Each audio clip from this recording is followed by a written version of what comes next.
This is SaaS Therapy.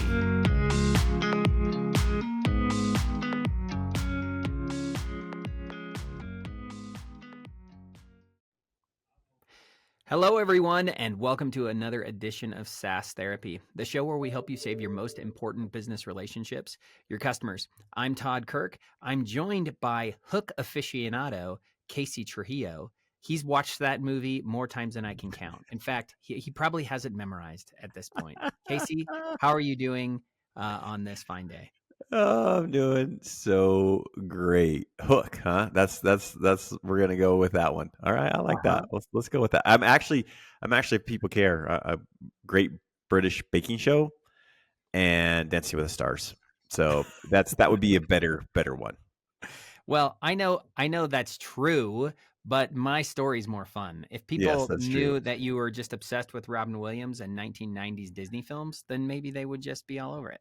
And Casey's probably like, actually, I think I've maybe seen that movie once, but it's still fun. Well, So, I'm interested if the audience is even who knows, dude, even come has on. even seen that show. I expect everybody listening right now to leave a comment with their Yes. favorite quote from that movie, whether it's Rufio or, Run Home Jack, Run Home Jack. I don't know. We'll figure it out. But. Oh, we just confused our users today. Oh, DK. Topic for today is something I'm going to lead out on, and I feel passionate about. Is I heard this quote once from Tony Robbins, and he said, "If you want to improve the quality of your life, improve the quality of your questions." Mm-hmm.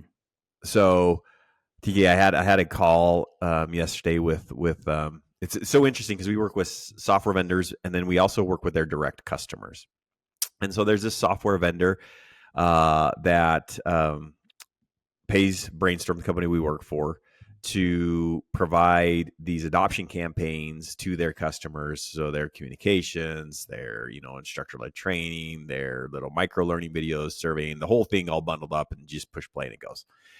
And so I'm talking with one of the direct customers, and we're having this conversation. And the person that I'm talking to at this direct customer is like, what I really feel like I need to do is I drive everyone to this one site, and from there I'll tell them about these adoption campaigns, because I was just saying, hey, are you satisfied with the utilization of these adoption campaigns? And she obviously wasn't. And so she's like, yeah, and I think the reason why is because I drive everybody to this other site.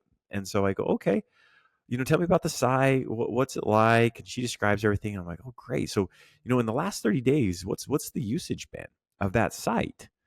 And she tells me 13 people. So, okay. And then all of a sudden, I think it dawned on her that she's not getting any traffic to the place that she thinks she's going to get traffic. And so all of a sudden, she started to think through it a little bit more, and we had a better conversation. So that's what I'm meaning. So today's conversation is for all of our audience, but what I've come up with is more tailored for a customer success manager, or maybe even an account executive if they're in a trial account, of what are 5 questions that you could ask your point of contact when product usage is high. And then what are 5 questions that you could ask when your product usage is low? And again, the goal is to help the person on the other end actually think through it. It's not to trap the person you're talking to. It's not for you to say, oh, well, now let me tell you about this ROI we now have because you said this, right? It's really to help the person on the other end pause and think. Because in change management, with me and you both love, the first part of change management is awareness. And I have to be aware of what my real situation is, what my real current state is. And until then, I don't see a need to change. And so the goal of these questions is to help the person on the other end see where they're at in this process, make them aware. So is that a good setup, Todd? Did you add anything to that? Yeah, no, I think that sounds great. The concept of understanding the quality of your questions. I think the piece here in your story that I think is so enlightening here is when Tony Robbins said the quality of your questions. I don't think he was talking about the quality of the question that Casey is asking. Yes. Even though that's really important. It's right. The question you're asking yourself. Yes. Because the thing that prevents us from changing most of the time is the fact that we are willing to take a blind eye to the truth of how things really are so that we can be okay with the status quo. And so, like, the point of your story there is the fact that this contact didn't recognize that the thing they thought was the solution was actually abysmally bad and worse than anything else that they could have looked at. That only came about because you helped them ask that question. So I Mm. think it is really important here. I would say that the questions you're asking here are not intended to be gotchas. They're intended to help peel back the layers so the person you're talking to can take some real hard introspection rather than accepting like kind of their own fairyland of what reality actually is. Todd, so great, and I just love people to think of like a coin. It has a side that's heads and a side that's tails, but it's the same coin. And so there's a comment that someone said recently. I can't remember where, but it was, and it's probably on LinkedIn. But your customer wants you to win. That's one side of the coin. But on the other side of the coin, they always think you're trying to sell them something. It both can be true, and both are true. So these questions are designed to try to help people see both sides, if that makes sense. So let's get started, if that's all right, TK. All right. Well, how do you want me to act? Do you want me to pretend to be the person who needs to be hear the hard truth? I assume that's maybe so. What, like, I guess where should we start? Let's say All I right. feel like I'm How doing about we do really this? good. I I'll feel like go I'm through doing the really good. I'll go through the question. I'll explain why I love this question. You add your color commentary, right? I won't make you role play because Okay, sometimes fine, people aren't good. great I at get that. stressed about role play anyway. Yeah, you're So really usually pretty good about it. Okay, so question number one: I'm about ready to talk to a point of contact. They've had incredible product usage, right? Again, a normal customer success manager would just highlight a 300% increase. This is fantastic. How are you feeling about things? Oh, I'm feeling so great. And then we walk away, and we never really discovered what happened. So this question's so fantastic, and I want you to go through it and listen to this, Todd. It says, okay, what's driving the increased usage lately? Was there a specific project, a person, or a change that helped? What's driving the increased usage lately? Was there a specific project, person, or change that helped? Now, Todd, why is that question so awesome? well, I think the reason I love it is because it's a question that forces you to ask deeper questions. Yes. Because the point that I think is so problematic a lot of the times is we're looking for the easy answer, and helping someone realize that there's more to explore, more to dig into, more to understand. That's really, I would say, like, it's inspiring, it's motivating, it's exciting to actually ask yourself that question. The other reason why I think it's helpful is anytime I've asked a question like that, the answer oftentimes is I'm not really sure. Mm. And so that means that's going to force them to go look for and find the information that's leading to the success that they're having. So that to me, I love about it because it if they know the answer, great. Now it's super validating and they get to brag. And if they don't know the answer, now they're going to be excited and interested to go explore and find why. So either way, it's leading to an outcome that you want, which is a super excited and motivated customer. I love that, Todd. One other thing I'm going to add to that is the people that we work with are overworked. They're overseeing too many software applications. Again, as much as we think the world revolves around us, it doesn't. And so when you stop and ask the person, was it a project, person, or some change that helped? You're getting them to think, whoa, what one? I wonder what one it was. And now they go to dig a little bit deeper, right? But I'm guiding them into what they might want to look at. That's the other thing I love about it is usually those three things are the things that help. Someone's a big champion and all of a sudden discovered it and is telling their neighbors and it's spreading like wildfire. Maybe there's a specific project that this software is going to be used for. That's it, right? Or maybe there's something else that we just haven't thought of that only that person knows on the other end. They're like, oh yeah, let me just tell you what happened. And then they tell you a cool story. And then what you guess what you're going to do with that story? You're going to use it in your next call when someone's maybe has low product usage. And you say, hey, this is something that worked with my other customer. Let me tell you about a change that they made. Or let me tell you that a process, right? That's the whole goal, is to find a little bit more about what's working so you can help with other people.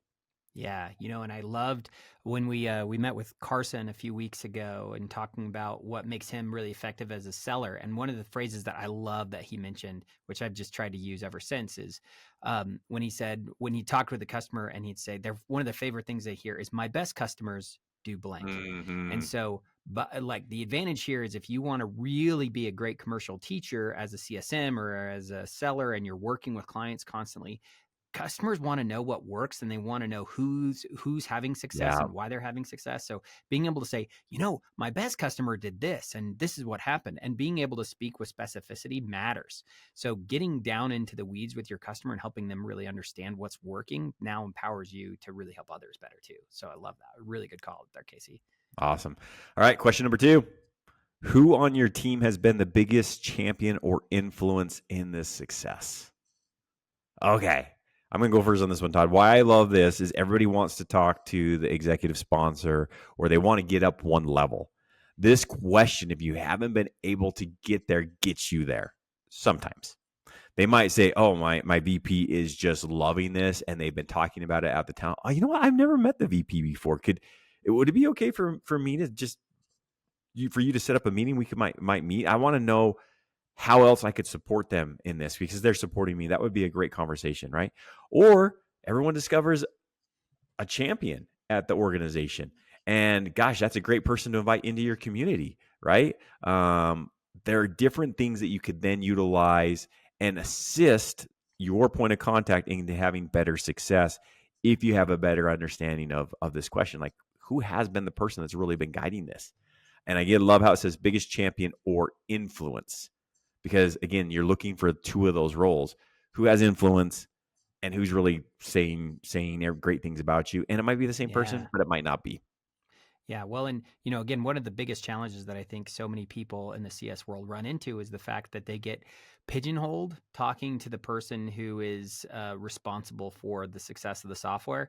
And those, while we love our points of contact, they Love can them. sometimes act as a gatekeeper, preventing us from making better impacts for them within the business. And so, when you position it the way that you're talking there, Casey, I think that's so great because of the fact that it lets it be their idea, right? They Mm, can now bring forward the information to you about who are the other people who can help move the project forward. And then they're less likely to then act as a gatekeeper and be like, oh, well, because if you said instead, hey, um, you know, can I talk to your VP so I can figure out how to help them be more successful? If that's where you started, they would probably say, no, but I'll bring it up with them in my next one-on-one yeah, one on 6 one. weeks from now. And so like you just don't get anywhere. But if you can now say, if you can give them a chance to basically recognize that there are already people invested and interested in seeing the success happen internally, now all of a sudden they've basically they've called them in, right? They've tagged them in as a team member just by the way you've presented the question. So it's a very different approach that maybe helps create opportunities for you to develop better relationships with the customer, help people all succeed, and it's all being done in a way that doesn't make them feel like they have to act like a gatekeeper. So I love that for that reason. Perfect. All right. Question number 3. What results or efficiencies are you starting to see as usage has grown? What results or efficiencies are you starting to see? I love the word starting. I'm not asking them to quantify anything. I'm just asking them, what are you starting to see? And it's so open ended. I have no idea what they're going to say. Now, I'm going to give one follow up to this one, Todd. After they've said that, if they said, oh, I'm starting to see that we've saved X amount of time, or I'm starting to see that we've been more efficient in our manufacturing process or whatever, the next question you want to ask is, well, now that they have that time, or now that you've saved that money, what do you think you'll do with that? So I don't just want to quantify what you've saved or what you've maybe earned or something in that regard. I also want to know, what are you now doing with the benefit? Because now I'm layering, I'm doing the compound effect, as Darren Hardy would talk about. I'm going to add another layer of benefit to this. And again, your point of contact is probably going to say, I don't know. Well, have you had that discussion yet of what you're starting to see? And who should we have this discussion with? Because I'd love to tell you what some of my best customers are doing as they are saving this time. Or like, again, you can see how that goes back into this conversation. Very strategic, very consultative. So don't just end with what are you seeing in efficiencies or results, but also, what do you think people are doing now with that time saved? Or what do you think they're doing now with this efficiency? Are they able to do more? What are you seeing? Yeah, Get I them to love it. start to look. I love both of those, right? Because again, ultimately, one of the things that we are, you know, I wrote on this a long time ago on LinkedIn that I always struggled with the term client success manager, primarily because it made Mm, it sound like you were responsible for the success right. of the software's release internally. And that's just not true. The customer is. The customer is the success manager. You're the success coach, you're the mentor, you're the guide, right? So and you can't force them to do anything really. And so what the thing I love about these questions that you're mentioning here, Casey, is it's ideally leading your customer to a path that helps them own their own success Yes. in the long term, and you're doing it in a way that coaches them and helps them. And I love both these questions, but I want to put you on the spot here, because Oh the yeah. one thing that I struggle with this question is, what happens, or what do you do if you say, where are you starting to see success? Which I do love that word starting, and I do think that helps a lot here. But what if the response is, I don't know. I'm Mm. not sure. We are getting a lot more usage, but I'm not sure I'm feeling it yet, or I know what that is. What do you do in that case where the customer isn't actually recognizing the benefits yet? Like they might even be hopeful. So do you say, I mean, do you then back off your statement and say, like, what are you hoping to see? Now all of a sudden Mm. that just feels like you got off your position. It's more likely they actually are seeing things, they just haven't recognized it. So I don't know. That's a really long way of saying, what do you do in the event where you ask that first question and they haven't either done the thought work yet, or they just are struggling to connect dots. Yeah. So again, no one's perfect at this. I'm being put on the spot by you, so I'll give you what I would actually do, but people might have better answers than this. So hopefully, if I'm in good KC mode, I don't just start talking. So what I would say is, I say, Todd, that's a fantastic question.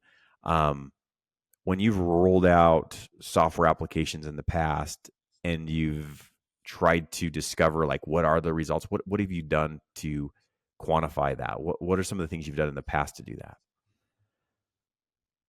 What I'm trying to get them to understand is, okay, yeah, well, we did this survey, or we did this, or we did that, right? I want, again, going back to your point, I want them to take ownership. I want them to say, yeah, I can go find that information out.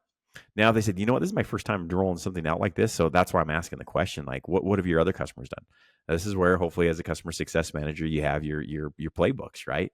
This is where you go, oh yeah, great. I have this survey. And if you don't have the survey, guess what? Go use freaking GPT really fast, and Copilot or whatever, and go say, oh, perfect. I got a survey for you that we could send out. I know who your top users are because of the product usage. I could identify those for you. Would you be willing to send out a survey, and let's work together on the survey? Let's quantify this. And then this is going to lead to my next question. So, Todd, thank you. Who should we be communicating these wins to internally? Oh man, Todd, if everybody could just do that one question, that's going to be my homework assignment for everybody at the end. Right. Who should know about these wins internally that you're having? I want you to tell other people about what is going on. That is a killer question, because they've probably not even stopped, because they're overworked. They probably haven't stopped to think Yeah. about it. Like, who should I communicate out to about that? So great Well, and lead in. it's so good. I love that. And you know what? I'm amazed how often it is that people fail to brag about the success that they're having.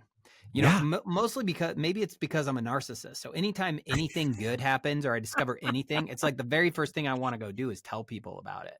But it's not, surprisingly, especially like folks in IT and things of that nature, like they kind of take for granted their wins, and they don't Mm, know that they should be making sure other people are in the loop. And so, like, ensuring that, well, because maybe they are telling people, but now you know who they're telling and how they reacted to it. And that's awesome because we figured that out.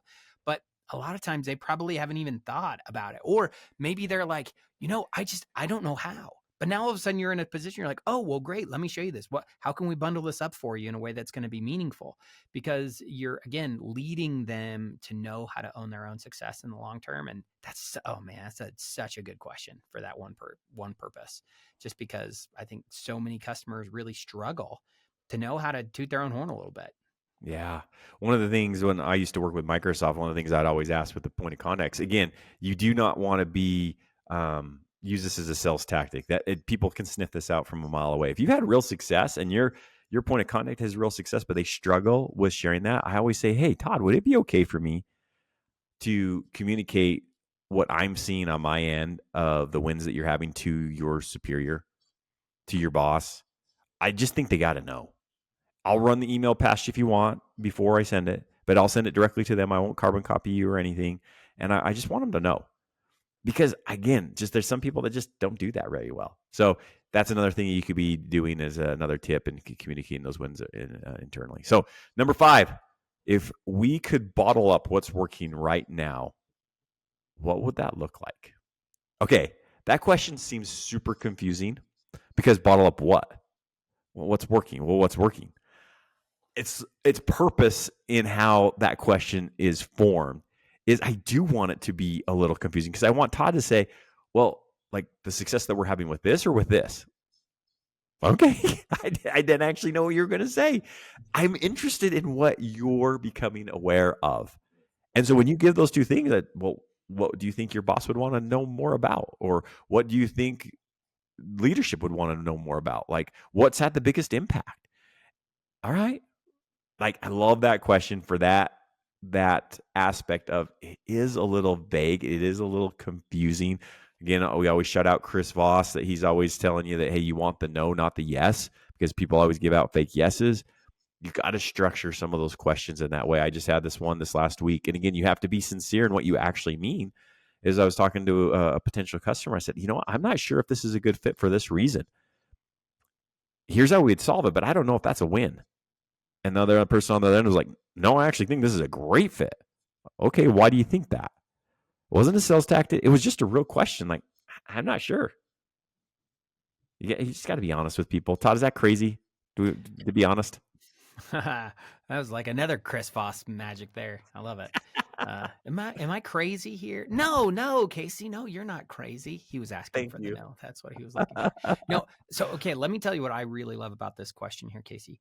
And it's that so you're focusing on, you want to hear what they think success looks like, which I love, right? So you don't want to, you're trying to avoid leading the witness because you anticipate getting more insight. Here's the reason I love it. And it's not about them deciding what they're bottling. It's understanding why they want to bottle it. So when you say, if you could bottle this up, the real question that they're probably going to be thinking about is not what does success look like? It's how does that success get repeated and where else would it get repeated? So what a lot of times you might hear is, man, you know what? On this project, every single time it goes bad because of X, Y, and Z.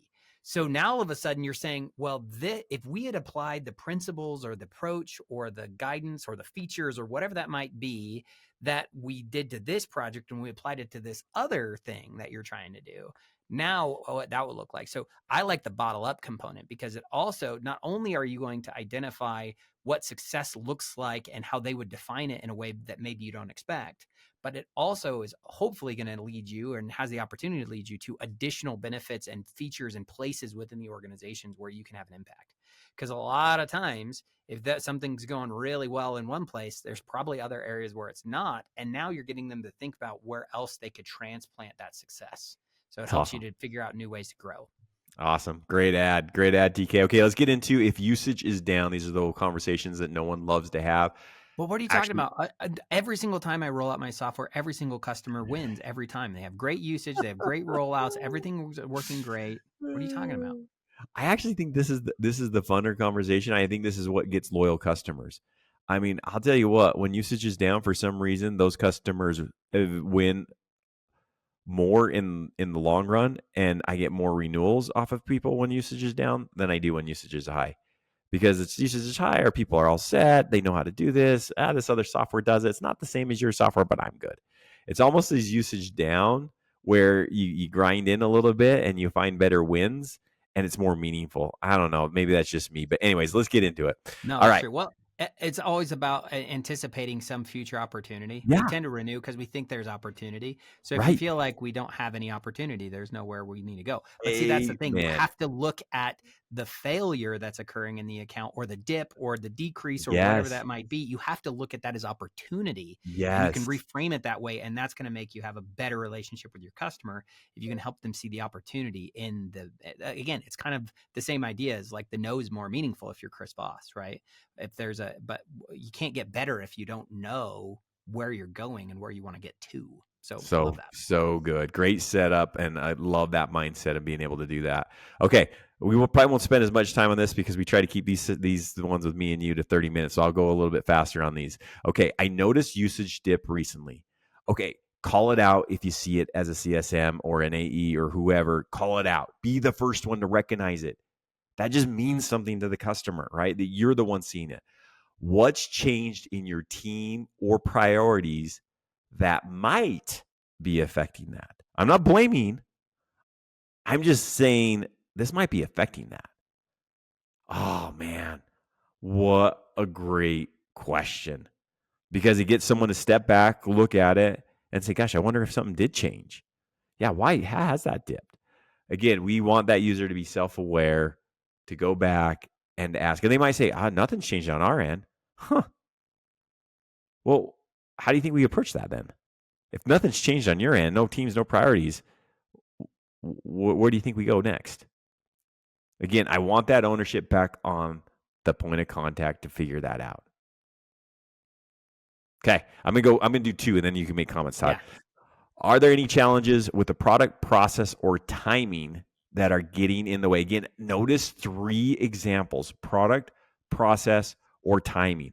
I might also put in technology. Sometimes if your software is that complicated, maybe somebody hasn't allowed a certain feature, or maybe they're blocking notifications or nudges or things like that. So I'd probably throw that in there if I look at this question. Are there any challenges with the product, process, timing, or technology that are getting in the way? I'd probably add a 4th one on that. TK, what are your thoughts on either one of those? Give us a 30-second rants. Yes. Okay. I'll do my best. So that first one, I love this idea of changes in the team or priorities. So that happens a lot, right? What if the reason that you were purchased originally, the company figures out either is not a big problem, or they found a solution all of a sudden that did it. Now you're in trouble because you got to figure Yes. out what you're going to do there. But it might turn out that the thing that you want to do is a really, really big deal to them, but there's just something else that happened. Like, what if a VP that was your sponsor moved to a new role, right? Yep. And you didn't know that. Now you know that, so you're in a better position to help. Maybe there's in that second question. This happens all the time. I see that there's some thing that's happening internally that matters a whole lot, right? It's not just like a restructure or reorg. It might be that they're going through a new product release on their side. And so now all of a sudden, because they're going through this new product release, it's like all hands on deck. And so the Yeah. resources and the timing and the focus that they have to use these various tools, that now has put them into a different position. Now, the challenge that you run into if you are the software vendor and you now know what that problem is that they're facing, that's a bigger deal. You might be, depending on what you are, you might be in a great position to support and help that initiative that is Amen. causing so much pain for them. So that's an awesome opportunity, right? Like, let's say that they they have this big project and they're under the guns to get it all done, and everybody's like, running around with their hair on fire trying to figure out what's going on. And it turns out that you have project management software. Yeah. It's like, well, Right. maybe that's what we should be pushing. But the problem that you run into is, what if the solution you offer. So, I'm just curious your thoughts on this, Casey. I'm going to put you on the spot again. I know this is maybe something that's hard to know the answer to, but what do you do in that situation if you discover in the process of that questioning, that line of questioning, that like the thing you do has been deprioritized because there is some fire that's so big, such a big deal to the company, and you aren't in a position to help? Like, what do? Do you just say, okay, I get it, let's pick this up in 3 months, and then you just kind of have to like lick your wounds and go back to your corner? Or is there a way in that situation where you can help reframe and say, like, the thing I'm doing right now actually should be a bigger priority for you, and you're ignoring it? So I guess what is the right answer there? Do you figure out how to piggyback off of the fire that they're facing right now, or do you try to create a different fire that feels bigger?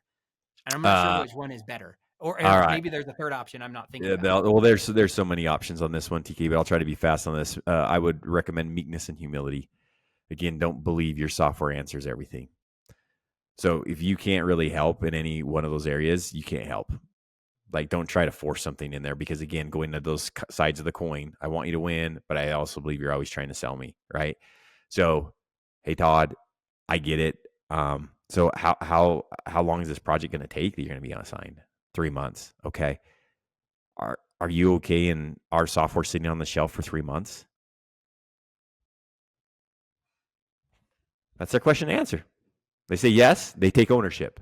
They know why, and so when Or they have maybe that now you just conversation, open the door for them to say, "I can't. Let me pull in so and so, and they're going to yes, take over for nailed me." it, Right. nailed it. Yeah. But the power of the words, "Are you okay in the software sitting on the shelf for 3 months?" And you got to work on your tone, and you got to work on your sincerity of the question, right? Because you can ask the same question, but ask it in the wrong tone, and it's the wrong question. Ask the right question in the right tone, it's the right question. So again, masterclass on that one at another time, TK, but that's great follow up on that. Okay, we're just going to hit the last three. What feedback have you heard from users who've pulled back? Again, challenging the person to say, go ask somebody, go figure out this, because usually it's not anything to do with my software. It's because someone else bought another software and they're being told to use that software, but yet, wait, we bought this for the whole company. You're always going to find shadow IT in that one. Like 99% of the time, I guarantee you're going to find shadow IT there.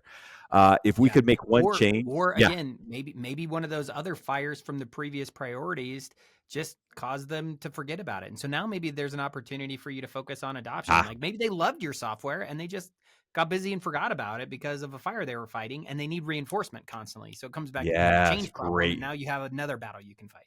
Yeah, that one's usually always going to be change on why users have pulled back.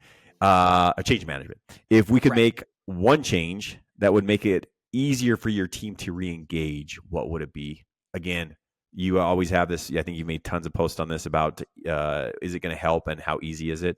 Right, those two things have to come together. Right, that's why it's asking the question of easier for you to re-engage. They're going to choose the lowest hanging fruit for you to help with.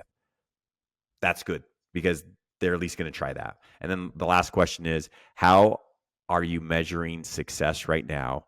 And does our product still align with those goals? TK, that takes some major guts to ask that one.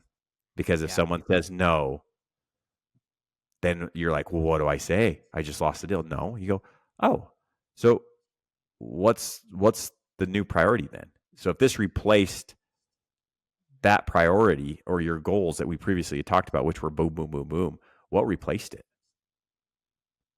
And now I'm hoping as they have that conversation that we can start to have a conversation about how we could help in those goals. Hey, my role is to support you in your goals. Those new goals, I would love for you to talk to customer X who actually uses our software to align that way. And maybe there's some things that we could help with that maybe you haven't considered. Would it be okay if I arrange this call? Right?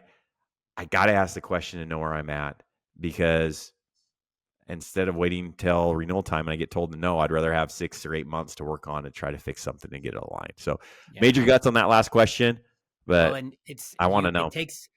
What takes the most guts to ask that question is if you're past the halfway point in the life of your contract. Yeah. So I think the earlier you can get brave to ask that question, the better off you're going to be, because what you don't want to do is ask that question a month before they sign the next contract, and then you have no time to identify the future value. So that's the other piece. Is I think some of these questions, it's like you should be asking this really early within the life of an agreement if you're a CSM, and all of a sudden now all 5 of those last questions, they're so good at identifying opportunity. But nobody's going to go for an opportunity when they feel like it's going to just be easier to axe it and get rid of it. But if you have enough time and you can build out this idea of all the great things you want to do and the directions you want to go, now all of a sudden you're in a way better position to actually get that renewal later. So be brave enough to ask these questions early as soon as they start happening, not waiting to have the hard conversations when they've pretty much already made up their mind. Okay. So I got 3 homework assignments. I know you're only supposed to give one. Number 1, ask that question more often to your customers if they're having wins. Hey, who should we be communicating these wins to internally? I guarantee you'll just love that question. Number 2, give these questions to your customers, because guess what they struggle with? asking these questions to their superiors. Give these type of questions to your point of contacts to go ask, right? Help them, enable them, empower them, right, to do that. And number 3, just be honest. Be genuine in the questions and really want to know the answers, because people will feel that. They'll understand that doesn't guarantee success, but it gives you a better chance. And TK, that's all I have for today. I love it. I'm going to add my own homework assignment, which is go connect with me and Casey on LinkedIn, primarily because we'll take this discussion that we had today and we'll make a cheat sheet so that Nice. you don't have to remember all 5 questions for if things are going well and all 5 questions for if they're going bad. So go find us on LinkedIn so that you can go find this post. I'll make sure we each post like a cool little cheat sheet for you to get access Love to. it. So that'll be a homework assignment for me, but as an extension, so you don't have to go figure out what are all these questions and write a bunch of notes off of this. We'll put it together in a cheat sheet for you. Well done, TK. Well done. Thanks, everyone. Thanks, everybody. SaaS Therapy is brought to you by Brainstorm, the SaaS platform for SaaS adoption. Learn more at brainstorminc.com.